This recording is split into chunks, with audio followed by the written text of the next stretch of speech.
I suppose no civilization has ever vanished, leaving behind it so many unsolved riddles, so many unanswered problems as that of the Maya civilization. We don't know how it began. We don't know how it ended. When the Spaniards conquered Mexico some 400 years ago, their priests destroyed practically all the Maya records as works of the devil. This may or may not have been a blow to the devil. It certainly was a blow to us anthropologists and historians. We've been sitting up nights trying to piece the story together ever since. All anyone has to do is to look at their buildings and their sculptures to see that they reached a pretty high level of civilization. They were the only American Indians who had developed much beyond picture writing. Some of their books were named to it, like this. In spite of all they achieved, the Maya had no plow. They had no spade. Even though they built fine roads, they never made use of the wheel. Much of their energy was spent in the study of the mysteries of time and in the movement of the stars and the planets. Time was an obsession with them. They actually worshipped it.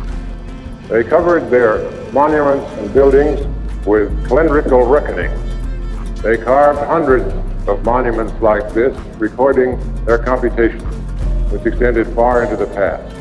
On some of these monuments, we find accurate calculations extending over 400 million years. The Maya believed that time periods were burdens to be carried by through all eternity by relays of bearers. Each year, for example, had a particular god who bore it, the god who was worshipped and propitiated. Each day or month or year would bring disaster or good fortune, depending upon the god who bore it, whether he was evil or benevolent. Every move they made, from birth until death, was determined by the particular god and the tendency at the moment. How the Maya ever got anything done under a system like this is difficult to see, but they did. They built magnificent cities, temples and palaces of stucco and stone, beautifully decorated. They placed their buildings on towering step pyramids.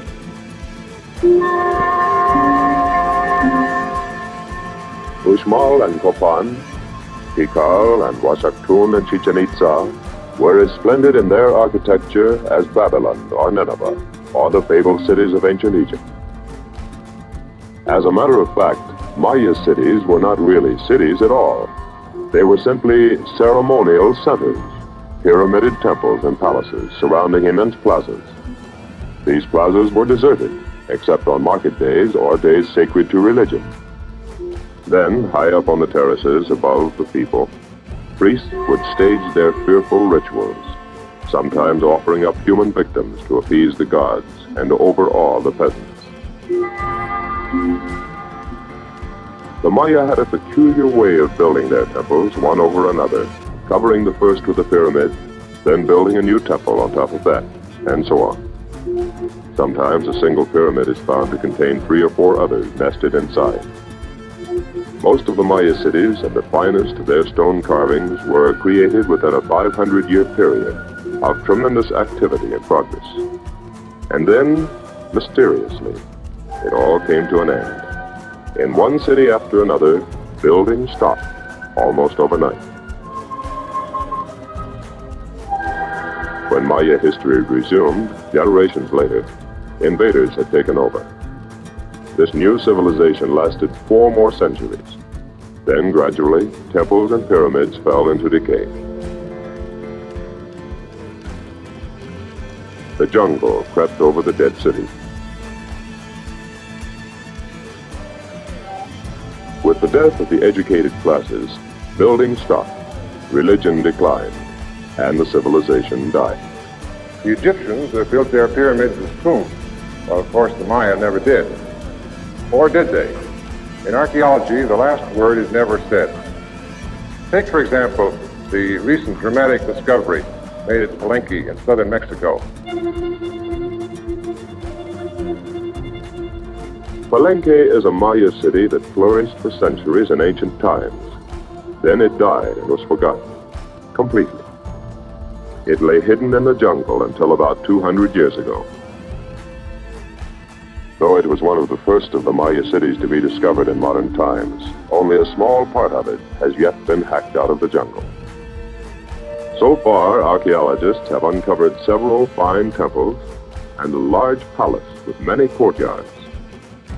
Many of the buildings contain superb stone carvings.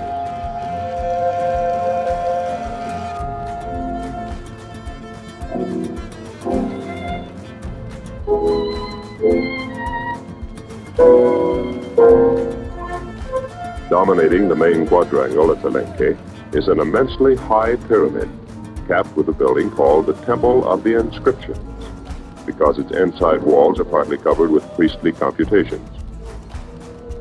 Only in recent years has a grant of Rockefeller funds made it possible for the Mexican government to begin clearing and excavating in earnest at Palenque. To take charge of the work at Palenque, the government picked one of Mexico's ablest archaeologists, Dr. Alberto Ruz. From the very beginning of operations, Dr. Ruz had been fascinated by the Temple of the Inscriptions. Because of its height and because of the fact that it had never been explored, he felt sure that down inside, something interesting might be found. Others before Dr. Ruz had been impressed by the towering bulk of the pyramid. They had suspected that it might contain some surprises. But before, there had been no funds to work with. Together. That season, again, they did only 23 steps. Then the staircase turned back on itself toward the center of the pyramid. So it was definitely not a passage to another building. Spadeful by spadeful, they were digging toward some secret. A secret that had been kept for 1,000 years. Before the third season was over, they reached a level corridor, and at its end, they came upon a grim discovery. Into one small stone coffer were crowded the skeletons of 6 people, sacrificed by the Maya priests to guard this place through eternity. In a wall, beside the coffer, was a great triangular block of stone, slightly ajar. The door to the secret of the temple.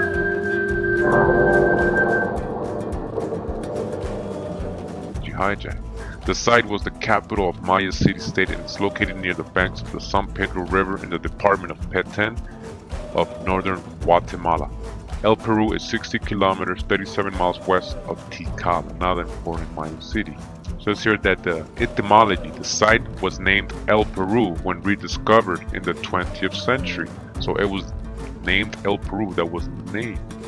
Hieroglyphics identified and deciphered at the site have indicated that the ancient name for the site was Huaca. So it was called Huaca, not El Peru, but they must have seen a similarity with the Huacas, right, of Peru. When they found Huaca and they called it El Peru, maybe. Or maybe they're related, that they were related, these civilizations. While both names are currently used interchangeably, El Peru predominates on extant maps. In the published literature, a conflated name is generally used, El Peru Huaca. So the indigenous people of this city called it Huaca. So this was obviously a sacred place, because we know what Huaca means. Huacan, Wakanda, supernatural, sacred, omnipresent.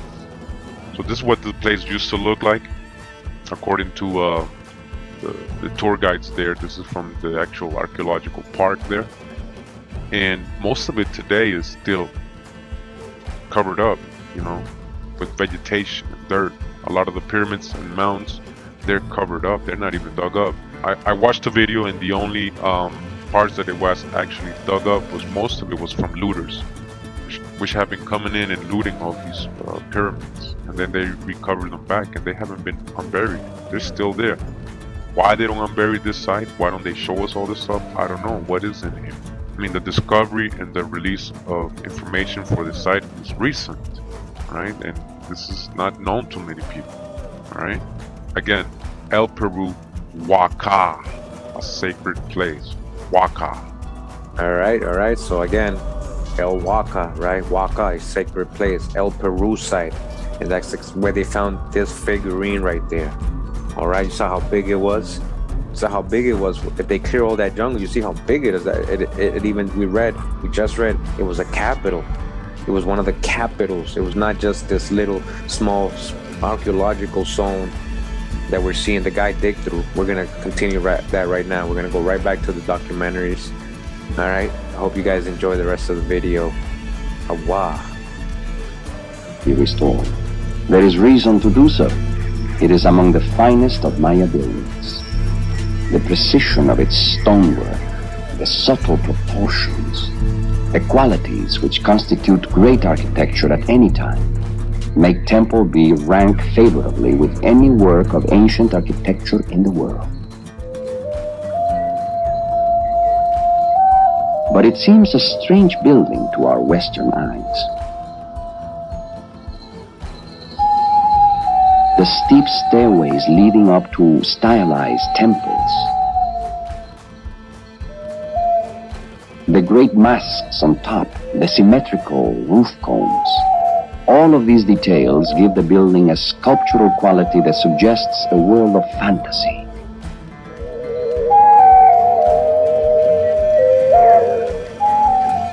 After 10 days, the clearing is complete. Juan and Gillette are impressed by the masks at the top of the towers.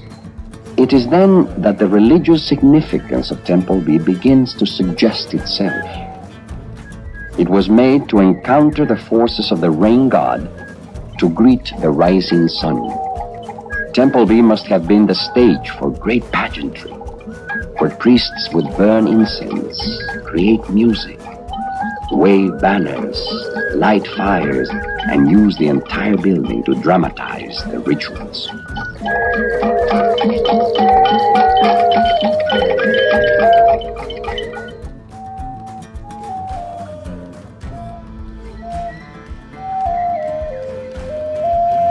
In this hostile jungle, how did the Maya achieve a high civilization? Without metal tools or a wheel, they created this beautiful building that has survived for over 1,000 years. And yet, the great civilization collapsed. Why? The enigma persists. Why did the building of temples throughout the Maya world abruptly cease by 889 AD? Long before the Spaniards arrived, the Maya abandoned Temple B. Why? We can only speculate. Was there corruption at the top? Did the people revolt because the labor of building temples became excessive? Was the society swept by a demoralizing loss of faith? Or was the price of food too high because of crop failures or overpopulation? Mysteries, questions still unanswered. This tough survival, Temple B, communicates what the quality of their civilization was when the Maya were truly successful, when it all worked. Amid their sacred mountains, the Maya no longer strain and struggle to build heavenly towers out of limestone. When the Moch spreads its lovely white veil over the green mountains, heaven is here.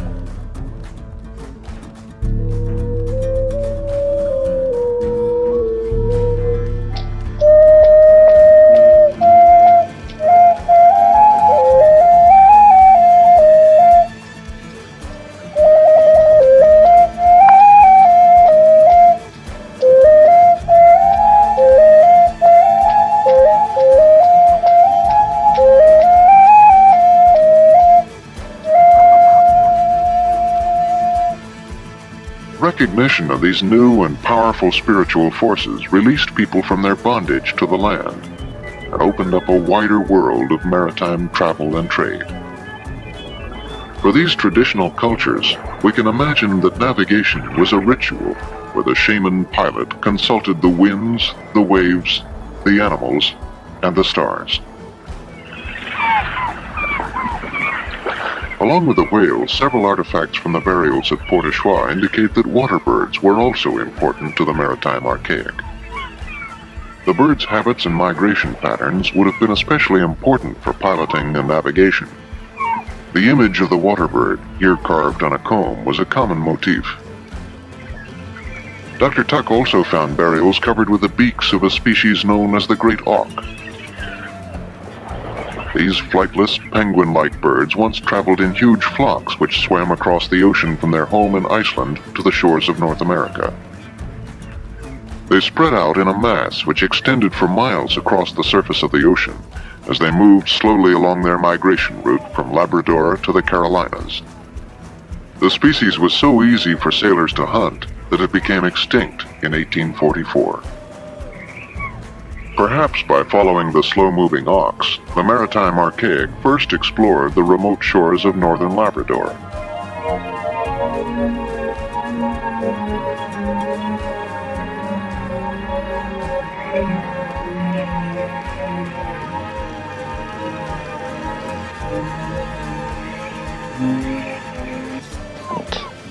But if people are living very near each other and then are making things quite alike, we say that one must have learned it from the other.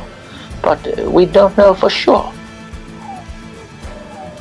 More important than tools, Jessing identified what he believed to be deeper connections between the spiritual beliefs in both hemispheres.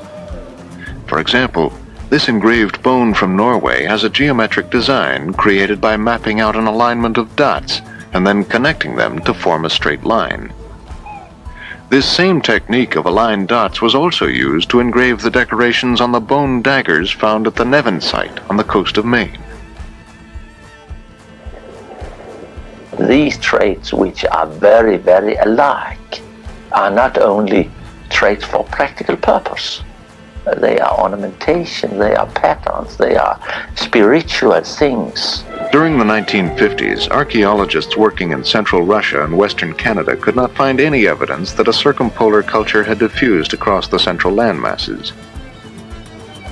Eventually, his theory was put on the top shelf to collect dust, but Jessing never gave up his idea of land diffusion. According to Professor Simonsen, Jessing never considered the possibility that ancient peoples could have been skilled mariners. I have never seen the word maritime adaptation in his papers. I don't think that just this perspective was a part of his Arctic concept. To me, there still is a lot of sense in his theories. I'll not speak about the circumpolar Stone Age, I'll not speak about the circumpolar culture at all, but a circumpolar connections and communications from people to people surely exist, and some cultural traits will be transmitted over very, very long east-west distances in the Arctic. Like the trade patterns along the coast of North America, there were extensive networks which linked the people of Norway with other sea-adapted cultures to the south. Artifacts have been found in Norway that were manufactured here on the coast of Denmark. In 1975, at a site called Vedbæk, archaeologists from the Danish National Museum discovered the remains of a sea-adapted culture that was once part of this trade network. Thousands of years ago, there was a channel where these yellow flowers now bloom. On the hills that surrounded the water, they discovered 19 burials. Radiocarbon dates indicated that the graves were over 7,000 years old, 3,000 years older than the maritime archaic sites found in North America. Some of the burials may have been ritual sacrifices. This woman wore a large necklace of teeth to her grave. A small child, perhaps her own, was placed at her side. When the woman and child were first discovered, they were covered with red ochre. A round, polished stone lay near the woman's fractured skull, and a knife blade rested at the midsection of the infant. In all these burials, we find the red ochre. That, of course, has been open to a lot of speculation what the meaning of the red ochre, how that could be understood.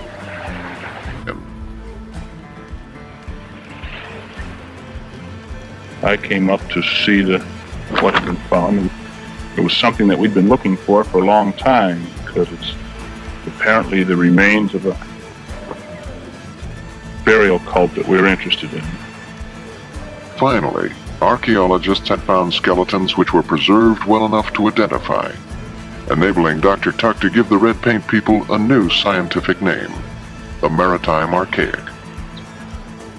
Eventually, it turned out to be a site that I guess people had been looking for 100 years. There were red paint cemeteries in Maine, but almost never had there been any bone preserved. When we first found the human bones, we asked ourselves questions like, are these people Eskimos or were they Indians? It sounds almost silly now, 15 years later, but those were questions that were very real and important then.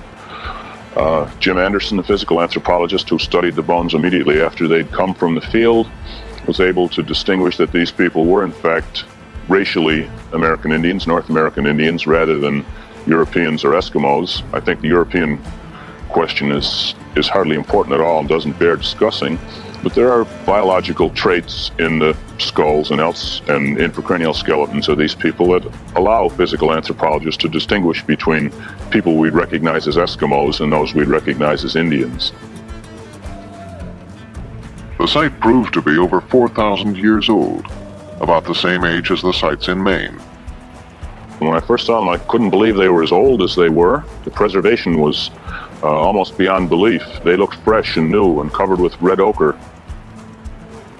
When we completed our analysis of the Portessois material, we had for the first time a real good look at the sophisticated sea mammal hunting technology or sea hunting technology that these people had. Their weapons included toggling harpoons and barbed harpoons. These were used to harpoon sea mammals. The polished slate and bone lance points were probably used to dispatch sea mammals, seals and walrus and so forth. There were specialized fish spears, things called lysters, and a very sophisticated and well-developed technology for exploiting the resources of the Gulf of St. Lawrence. I think that the analogy is probably pretty good between East and West. They certainly had a boating technology, of which we know a great deal on the West Coast, but very little here because of preservation. You get the impression, though, from looking at the collections from both areas, that the British Columbia material is much more rich, say, in terms of wood technology. I'll bet, though, if you found a Maritime Archaic site with the same kind of preservation as you find in British Columbia, it'd really be a surprise. Knock your socks off some of the stuff they had.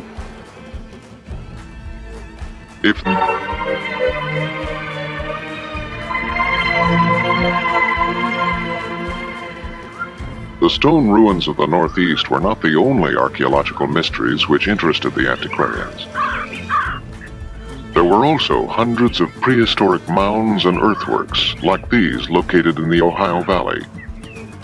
As early as the 1700s, amateur scientists had been digging up these mysterious man-made hills and discovering the spectacular remains of an ancient culture. These elaborate burials and artifacts indicated that the mound builders were more advanced than the known Indian tribes of the region. 19th century antiquarians explained this by developing the theory of a lost civilization, which existed in America before the Indian, and then mysteriously vanished. The earliest mounds were simple circular forms, but later examples evolved into precise geometric designs built on a vast scale. The geometry and surveying skills with other cultures, either with the Eskimo cultures or the other Indian cultures. The discovery of the Maritime Archaic represents one of the rare instances when antiquarian mystery and scientific exploration have merged. Together, they have revealed an unknown chapter in the ancient history of North America.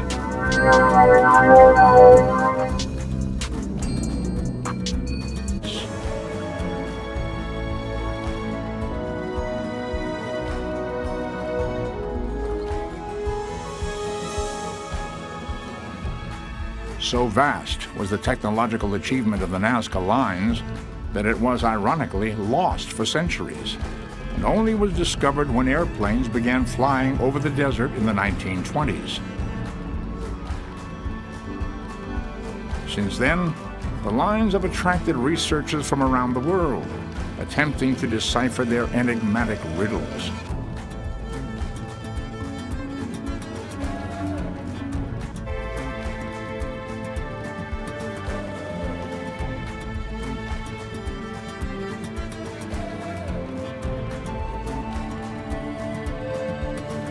The Pampa, Colorado, the Red Plain of Peru. It has not rained in this remote and hostile desert for over 10,000 years. This is the ancient domain of a mysterious and long-forgotten people known as the Nazca Indians. Here, their ancient tombs from the time of Jesus once contained precious pottery, exquisite gold jewelry, elaborate weaving, and the mummified remains of their honored dead.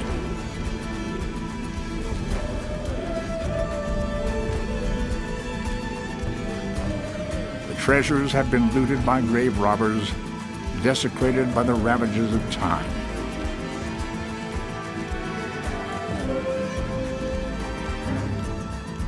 When the Nazca ruled over the land, they were a fierce people, headhunters who wore the decapitated heads of their slain enemies as trophies.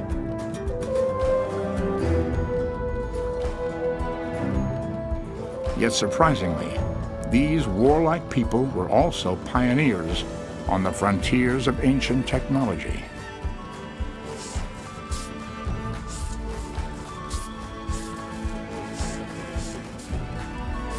When modern scientists discovered these skulls, they were forced to reach a startling conclusion.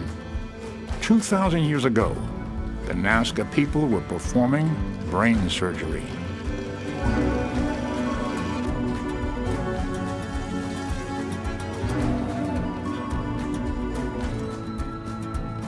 I think it's extraordinary that people really did do brain surgery 2,000 years ago, and we know that they did because the skulls still exist with the wounds completely healed. Scientists believe the ancient Nazca people performed delicate surgical operations on the brain, not for ritual purposes, but for purely medical reasons.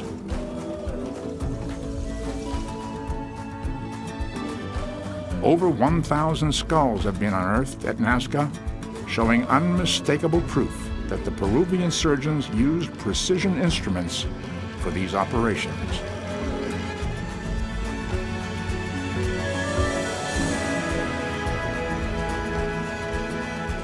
But as remarkable as these archaeological findings is the mystery to be found above ground at Nazca.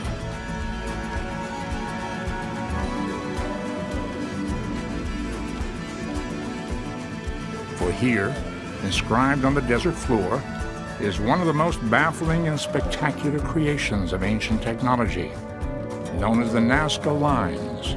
It's for the ages.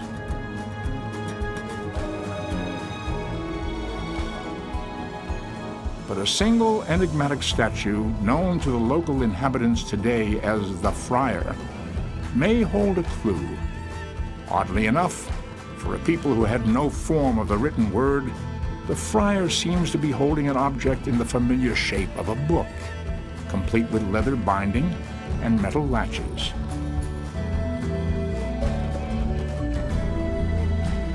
Could this be a depiction of a benevolent leader who somehow in the distant past imparted secrets of technology to the people of the high Andes?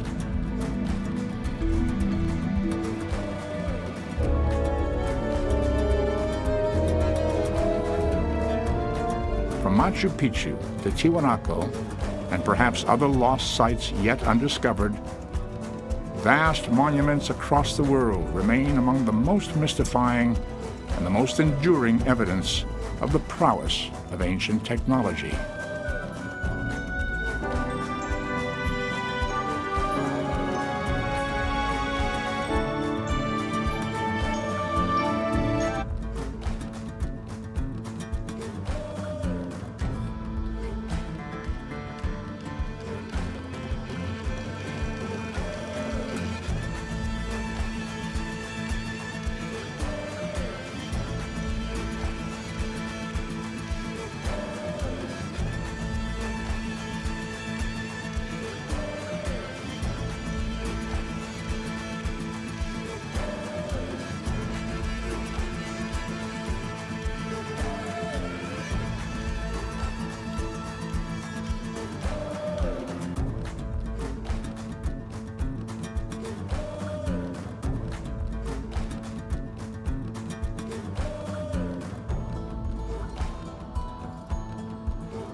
had this story, believe it or not, on NPR. And it's a story that's never told about the ghettos in America. So I want to tell you this story about ghettos in America. We hear the liberals talk all the time, right? About we have these segregated communities in the inner cities. We don't use the word ghetto anymore, but ghetto is a perfectly legitimate word, and I will not be censured and told what words we can and cannot use that are in fact legitimate words. Believe it or not, this was on NPR. Historian says don't sanitize how our government created ghettos. He means the modern inner city. 50 years after the repeal of Jim Crow, many African Americans still live in segregated ghettos in the country's metropolitan areas. Richard Rothstein, a research associate at the Economic Policy Institute, as far as I know this could be some left-wing Marxist group, doesn't really matter, has spent years studying the history of residential segregation in America. Or it may be a conservative group, again, I don't know. He says we have a myth today that the ghettos in metropolitan areas around the country are what the Supreme Court calls de facto. Just the accident of the fact that people have not enough income to move into middle-class neighborhoods, or because real estate agents steered black and white families to different neighborhoods, or because there was white flight, says Rothstein to NPR. It was not the unintended effort or effect of benign policies, he says. It was an explicit, racially purposeful policy that was pursued at all levels of government. And that's the reason we have these ghettos today, and we are reaping the fruits of those policies, unquote. So let's stop right here. His hypothesis, actually his assertion, based on his years and years of study, is that the government created the modern ghetto. Well, that caught my attention. Does it have your attention? Let's continue. One of the ways in which we forget our history is by sanitizing our language and pretending that these problems don't exist. We've always recognized that there were ghettos. The ghetto is, as he defines it, a neighborhood which is homogeneous and from which there are serious barriers to exit. That's the technical definition of a ghetto. Robert Weaver, the first African-American member of the cabinet appointed by President Johnson as his Secretary of Housing and Urban Development, HUD, described many of the policies that this fellow describes today in a book he published in 1948 called The Negro Ghetto. The Kerner Commission referred to the ghetto. This is a term that we no longer use because we're embarrassed to talk about it. And we need to confront our history, this is the professor, and stop sanitizing our language and talk openly about what we've done as a nation and what we need to do to undo it. He goes on. He goes on and he says, it's a policy. Well, actually, let me do this. He says, and we can't talk openly if we're going to use euphemisms instead of being explicit about what the reality is. On how the New Deal's Public Works Administration led to the creation of segregated ghettos. Let me repeat this. On how the New Deal's Public Works Administration, the PWA, led to the creation of segregated ghettos, he says, its policy was that public housing could be used only to house people of the same race as the neighborhood in which it was located. But in fact, most of the public housing that was built in the early years was built in integrated neighborhoods, which they raised and then built segregated public housing in those neighborhoods. So public housing created racial segregation where none existed before. That was one of the chief policies. Wow. And I thought we were supposed to celebrate FDR, the progressives, and the New Deal. On the Federal Housing Administration's overtly racist policies in the 1930s, 40s, and 50s, he says the second policy, which was probably even more effective in segregating metropolitan areas, was the Federal Housing Administration. You've heard of the FHA, right?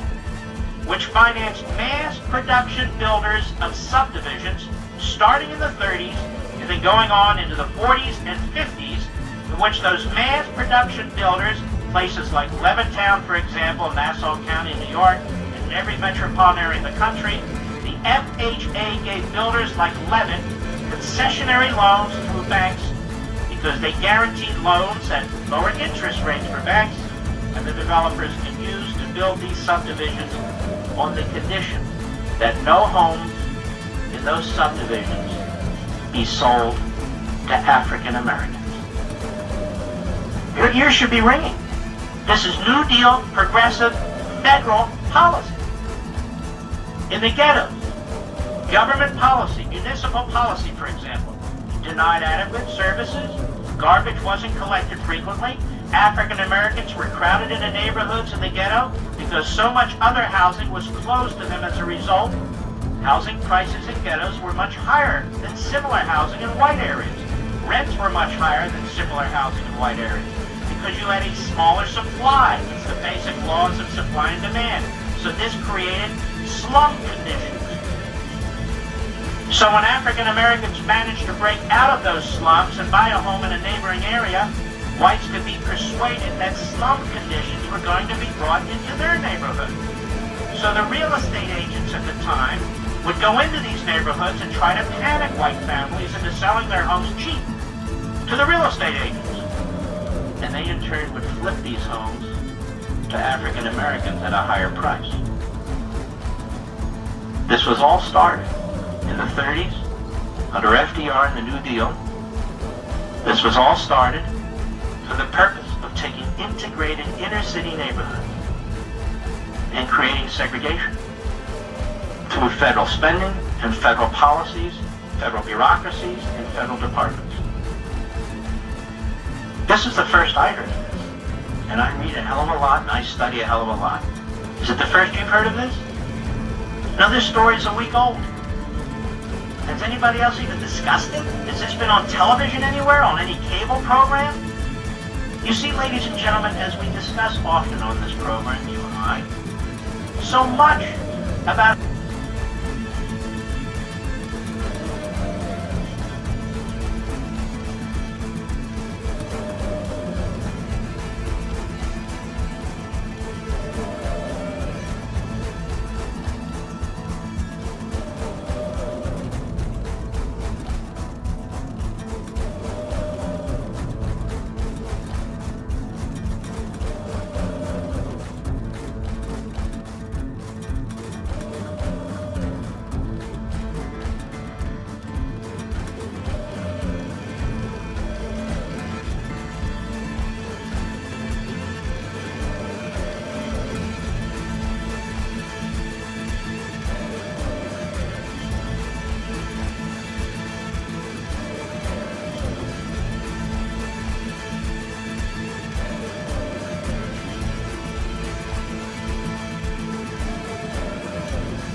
Pewabi pottery is a mixture of two styles of pottery. Europeans and the indigenous Ottawa and Ojibwe people who are already in Detroit. The mixture of those two styles is Pewabi pottery. Stand next to Jamal. Now, what is this picture? Native Americans here, indigenous people. White folks. This white woman and her two kids. That's Lady Marie Calise de Cadillac. Her arrival less than a year after her husband founded Fort Pontchartrain du Detroit. So she comes months after him and lives inside the fort. Marie Calise de Cadillac. Remember, I said they were trading with the French, and they were coming to bring some furs, and one of the Frenchmen's dogs attacked one of the Ojibwe, one of the Ojibwe. Attacked one of the warriors who were coming in to trade. One of the Frenchmen, their dog bit him, and he kicked the dog. I mean, that's going to do the dog like going to kick the dog, and the French soldier killed the Ojibwe warrior, kicking the dog. Of course, that started a war between the Ojibwe and the French. They killed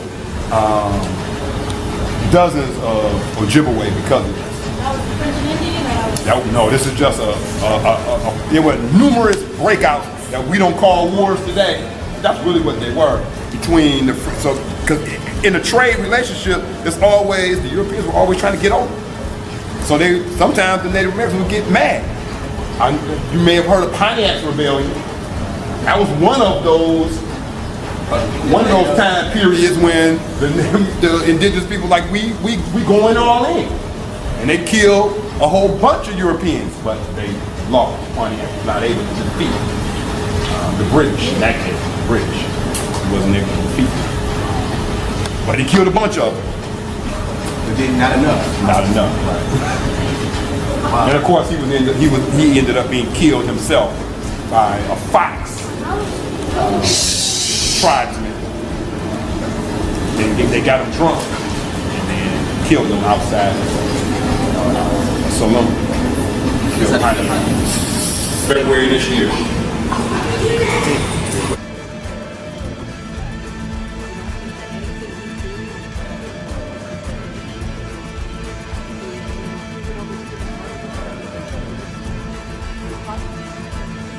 Excuse me, did I just hear you correctly?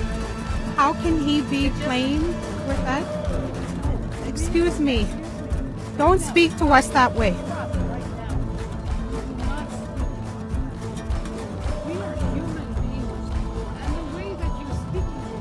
It's not acceptable.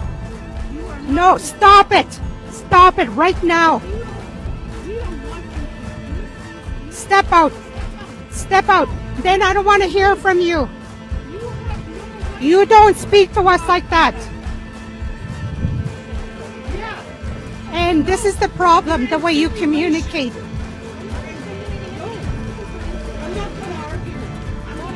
No, stop. Stop. You need to stop. You need to stop. Stop. Kipishi. Mona kandoina mitin chamane na miyak. Asha weshkat kitos chamane na minan kikishchakash kohono e mane na miyak.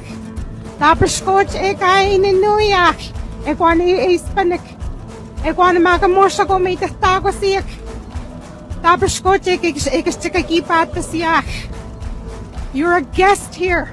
And you don't even know how to speak to us. You don't even recognize the tone in your voice and your delivery. And no, you're done. You're done. Next question.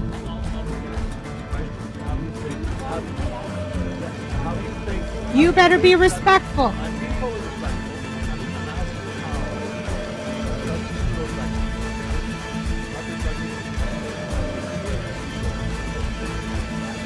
We have a holistic genocide happening here.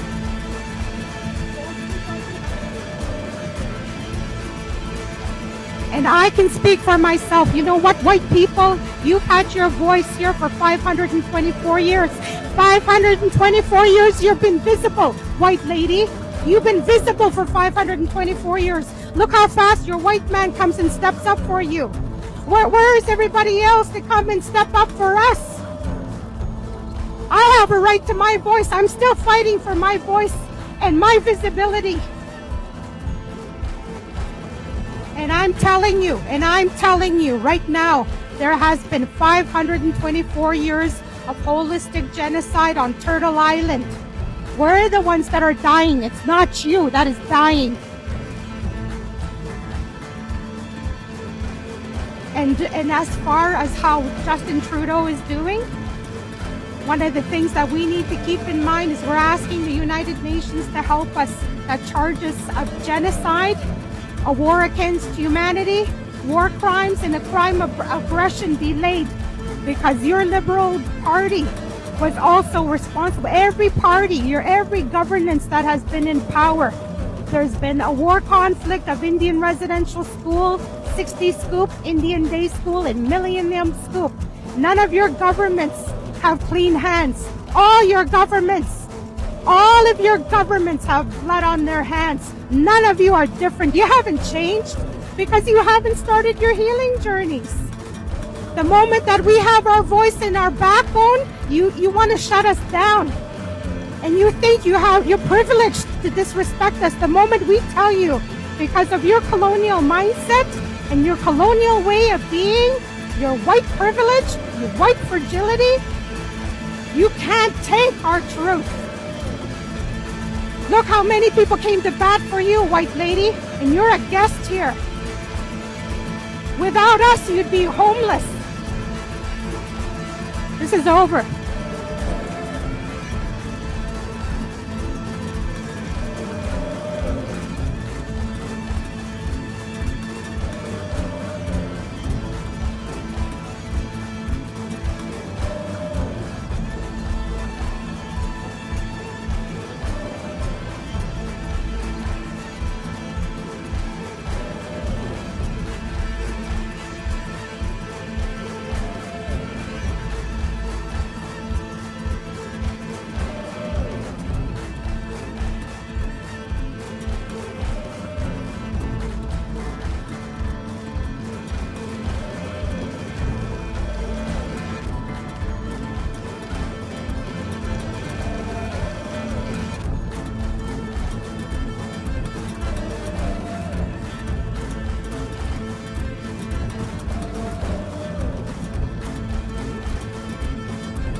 Alright? Oxford Dictionary. Look it up. Look for the book if you have it. And Hawa said unto me, Go yet love a woman beloved of her friend and an adulteress, even as Hawa loves the children of Israel, though they turn unto other powers, and love cakes of raisins. So I bought her unto me for 15 pieces of silver, a half homer of barley, and said, You shall not play the harlot, you shall sit solitary. Like that, and you know it's like that. We gon' keep her cold and we gon' take our land back. We gon' keep her cold and we gon' take our land back. We gon' keep her cold and we gon' take our land back. Like that, and you know it's like that. We gon' keep her cold and we gon' take our land back. We gon' keep her cold and we gon' take our land back. We gon' keep her cold and we gon' take our land back. Like that in Inglewood, they gave us digital. The war is spiritual, but Nazca need a miracle. Who knew a miracle would come when we just listened to you? Now we hysterical, cause we didn't think your words to be true. Be the head and not the tail is what you taught us to do. Chase the tail, become the tail, what a Nazca gon' do? Pull the trigger, slay the nigga with an attitude. Instagram, Twitter, feeding us the bomb with no views. We the copper Indians and Moroccans and Hebrews. It's time to man up and stand up and rock in our shoes. We the Abyssinians, the mixed multitude. We the real life Nazcas with an attitude. Switch the story up, they speaking in the allegory. Slavery and land invasion, that ain't half story. The morning star, the star that's asleep I'm mourning. More and more war buried us in solitary. And Hawa said unto me, The children of Israel shall return, and shall sit solitary many days, without a Khan, without a prince, without sacrifice. Afterwards, Israel will return, seek Hawa their power, and David their time, and shall come to Hawa in the end of days. Pop off and drop off whoever necessary, and slay the hijack, especially these mercenaries. Traffic stops, killing cops, got Nazcas driving scary. We're doing 60 on the freeway just to see our family. We're rolling 60 for Bro Nipsey and the Wood family. We're hitting 60 on the PJ for the royal family. We press their up, battle up with Ether Pack's family. Shabbat vibes in the tribe don't mean we that friendly. Fuck the internet, we moving to the library. Find a drop on how to stop familiar adversaries. Choosing up, drop a die like it's honorary. Cop shot my homeboy like it was customary. Trying to shield a child and yelled he had an open carry. He was carried off by 6 last February. Fuck Corona, man, we sicker than the coronary. American 1828 dictionary. And I said unto her, Thou shalt sit solitary for me many days. Thou shalt not play the harlot. Thou shalt not be any man's wife, nor will I be thine. For the children of Israel will return, seek Hawa and Kandawi, and shall come trembling unto Hawa and his goodness in the end of land. Like that, and you know it's like that. We gon' keep her cold and we gon' take our land back. We gon' keep her cold and we gon' take our land back. We gon' keep her cold and we gon' take our land back. Like that, and you know it's like that. We gon' keep her cold and we gon' take our land back. We gon' keep her cold and we gon' take our land back. We gon' keep her cold and we gon' take our land back like that.